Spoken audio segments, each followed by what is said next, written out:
মামি প্রথমে একটু বাধা দিলেও আমি মামির কোনো বাধা শুনলাম না। মামি কোনো উপায় না দেখে বাধ্য হয়ে রাজি হয়ে গেল ও চোখ বন্ধ করে দিল। হ্যালো বন্ধুরা, প্রতিদিনের মতো আজকেও আরও একটি নতুন ভিডিও নিয়ে চলে এলাম। আজকের গল্পটি পুরো দেখলে নিজেকে সামলে রাখতে পারবে না, তাই গল্পটি পুরো দেখার অনুরোধ রইল।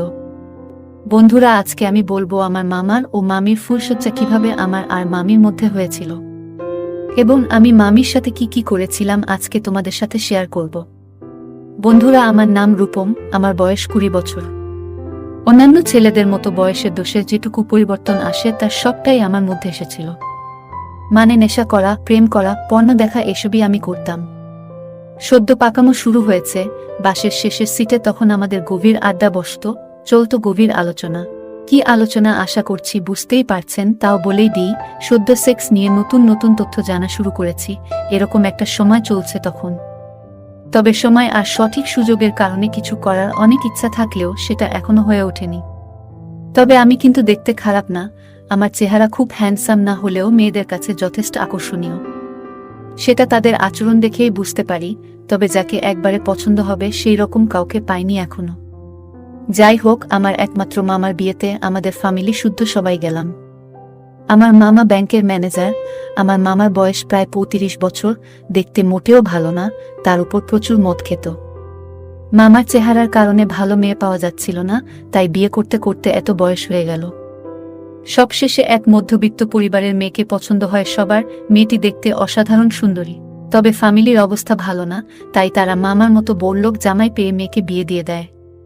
যাই হোক, বরযাত্রী গিয়ে প্রথম মামিকে দেখলাম আমি, দেখে আমার শরীর কেঁপে উঠল। শালা এ কি মাল বিয়ে করেছে মামা!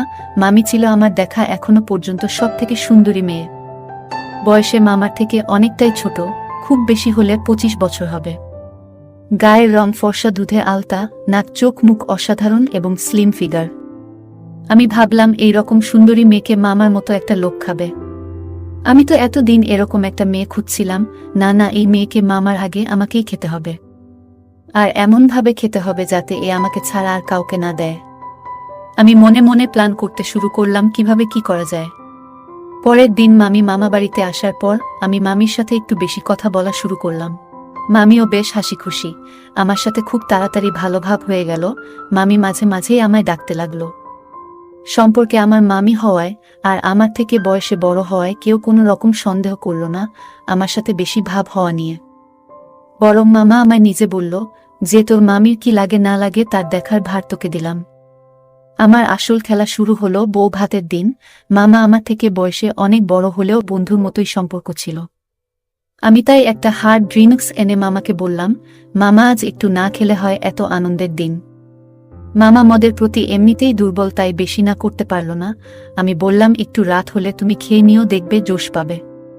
বিয়ে বাড়ির সব অনুষ্ঠান চলতে লাগলো, এর মধ্যে আমি ঘুমের ওষুধ জোগাড় করে এনেছিলাম। ঠিক 11টা নাগাদ মামাকে নিয়ে ছাদে গিয়ে নিজে হাতে ড্রিঙ্ক তৈরি করে দিলাম। বেশ কয়েক পেক খাওয়ার পর মামার নেশা চড়ে গেল। আমি বুঝলাম কাজ হয়েছে। এদিকে বিয়ে বাড়ি প্রায় ফাঁকা হয়ে এসেছে, সবাই মামাকে ফুলশয্যার ঘরে যাওয়ার জন্য ডাকাডাকি করছে। আমি মামাকে সাথে নিয়ে শোবার ঘরের কাছে আসলাম। মহিলারা সবাই উপস্থিত থেকে মামাকে তার ঘরে ঢুকিয়ে দিল। আমি মামিকে বলে আসলাম, মামা একটু খেয়ে ফেলেছে, আজ কোনো অসুবিধা হলে আমায় ডেকো, আমি বাইরে শুচ্ছি। মামি হেসে মাথা নাড়ল। আমি আগেই মামার ঘরের দরজার ছিটকিনি একটু লুজ করে দিয়েছিলাম, যাতে বাইরে থেকে টান দিয়ে ধরলে খুলে যায়। যাই হোক, সবাই যে যার ঘরে শুতে চলে গেল, আর আমি বাইরে একটা সোফার উপর ঘুমানোর ভান করে পড়ে রইলাম আর অপেক্ষা করছিলাম। প্রায় 1 ঘন্টা কেটে গেল।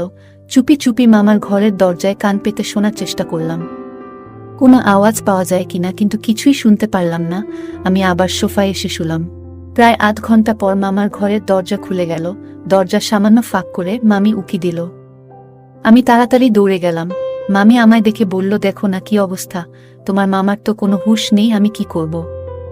আমি দরজা ঠেলে ভিতরে ঢুকলাম। দেখি মামা খাটের উপর শুয়ে অচৈতন্য হয়ে নাক ডাকছে। আমি মনে মনে হাসলাম। মামিকে বললাম, চিন্তার কিছু নেই, মদের নেশায় বেহুশ হয়ে আছে, সকাল হলেই ঠিক হয়ে যাবে। মামি একটু চিন্তার গলায় বলল, আমার ভয় করছে, তুমি একটু থাকবে এখানে।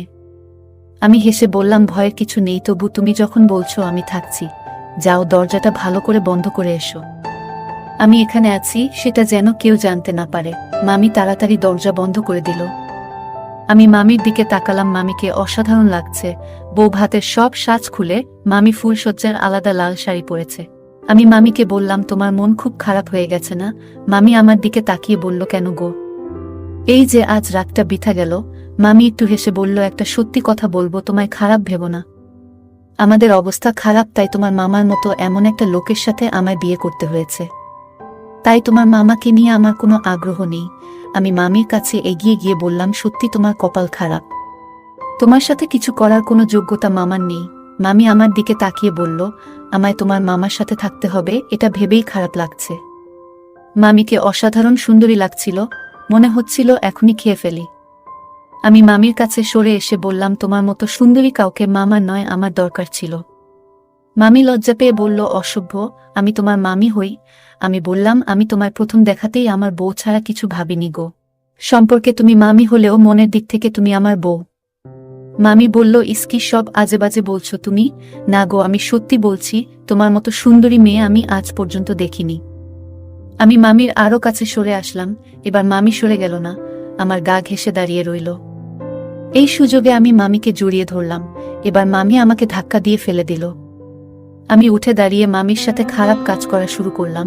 মামি প্রথমে একটু বাধা দিলেও আমি মামির কোনো বাধা শুনলাম না। মামি কোনো উপায় না দেখে বাধ্য হয়ে রাজি হয়ে গেল। ও চোখ বন্ধ করে দিল। খাটের একপাশে মামা অচৈতন্য হয়ে পড়ে আছে, তার পাশে আমি আর মামি ফুলসজ্জা করছি। আমার খুব আনন্দ হচ্ছে। এদিকে মামা তখনও বেহুশ হয়ে পড়ে আছে। আমি জানি ও সকালের আগে উঠবে না। এভাবেই আমার মামার সোহাগ রাত শেষ পর্যন্ত আমার আর মামির সোহাগ রাতে পরিণত হয়। এরপর আরো 2 দিন কেটে গেল। মামা আজকে একটা অনুষ্ঠান বাড়িতে গেছে। মামি রান্না করে বাসনগুলো ধুতে বাড়ির কল তলায় গেছে, কিন্তু হঠাৎ স্লিপ খেয়ে পড়ে গেল। আমি গিয়ে আবার তুলে আনলাম। মামি বলল, কোমরে আর হাঁটুতে খুব ব্যথা। আমি বললাম, ওষুধ আনবো কি? মামি বলল, ওখানে মলম আছে, ওটা এনে দে। আমি এনে দিলাম। হাঁটুতে নিজেই লাগলো। এবার কোমরে লাগানোর চেষ্টা করতে লাগলো, কিন্তু কিছুতেই পারছে না। আমি মলম লাগিয়ে দিলাম। এরপর মামি বলল, উঠে বসবো, একটু ধরে দে। আমি ধরে দিলাম। রান্না করা ছিল, আমি সব বেড়ে দিয়ে খাওয়া দাওয়া করলাম। আমি বাসন ও ধুয়ে দিলাম। তারপর আমরা ঘরে গিয়ে মজা করতে শুরু করলাম। এভাবেই চলতে থাকলো আমার আর মামির সম্পর্ক। যাই হোক, আজকের ভিডিওটি এই পর্যন্ত। যদি আমাদের ভিডিওগুলি ভালো লাগে তাহলে লাইক, কমেন্ট এবং শেয়ার করুন। আর সবার আগে ভিডিও পেতে আমাদের চ্যানেলটাকে সাবস্ক্রাইব করুন এবং পাশে আসা বেল আইকনটি অল করে দিন। সবাইকে ধন্যবাদ। বন্ধুরা, তোমরা কোন ধরনের ভিডিও দেখতে চাও আমাদের কমেন্টে জানিয়ে দাও। তোমাদের পছন্দ মতো ভিডিও নিয়ে আসব। সবাইকে ধন্যবাদ।